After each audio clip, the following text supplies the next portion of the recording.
So what we're been charged to look with is how Daley Bicentennial Plaza and Peanut Park can be combined to provide a complement to the rest of Grant Park. This is meant to be not only a complement to the rest of Grant Park, but also to Millennium Park. So you'll see as we move forward here that we're looking to complement that and also provide some more visual connections to the lake.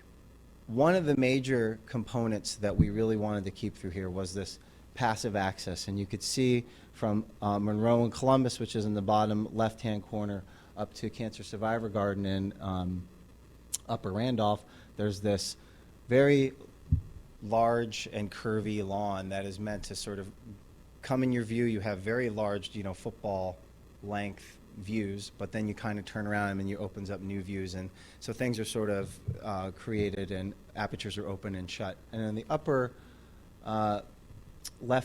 left-hand corner, and what we've got is an ice ribbon that you're sort of going around in a much more biomorphic shape and moving around, and in the center of that are climbing walls that allow this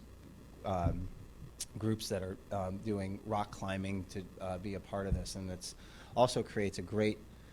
sculptural entity that you're moving around. So you could see here on the north side a little bit more where the ice skating ribbon is this piece of was essentially concrete in the summer, which allows for scooters or roller skating or rollerblading or things along those natures to move around.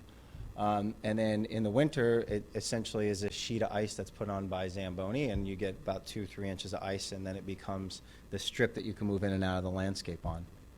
And in the south, you see, which I'll go into a little bit more detail in a second, the playground idea, which we're calling a play garden. It has a lot of different influence from different landscape pieces, but also takes our sort of normal play equipment and riffs on it a little bit more. For example, we have a boat that we want to put in here, and the boat is sort of set in the middle of what is this rolling sea, which is this play surface that the kids can run up and down on. And it's not just a boat with, the little stairs on the side, and it's got a lighthouse. It's got a little island off to the side of it that's meant to be like the, Lost at Sea, and it allows these kids not only to use the play equipment and get the different types of uses that they need, but it also gives them imaginative play, which I think is missing in some of our playgrounds. This is a rendering of the playground, and we've got this beginning part that we call the Garden of Surprises, and each one of it's based off essentially a garden or an Italian garden where you've got hedges around the edge, and then you move into each one of these little rooms at the entrance, and there's something different happening. You've got things for toddlers, you've got boats over here for the older kids, and they could all sort of see each other because it's a lower hedge, so that they're all still feeling connected and it doesn't become some place that feels creepy, frankly.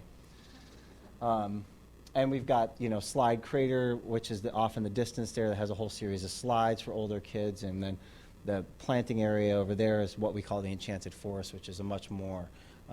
landscape immersed experience for the kids. And then running through the whole thing is a wave lawn, which is, and I have some precedent images that we use, but it's essentially a big up and down hill that the kids can run over and stay on the paths or go up and down the lawns, and that connects it all together. So as I mentioned, we've got this park access that runs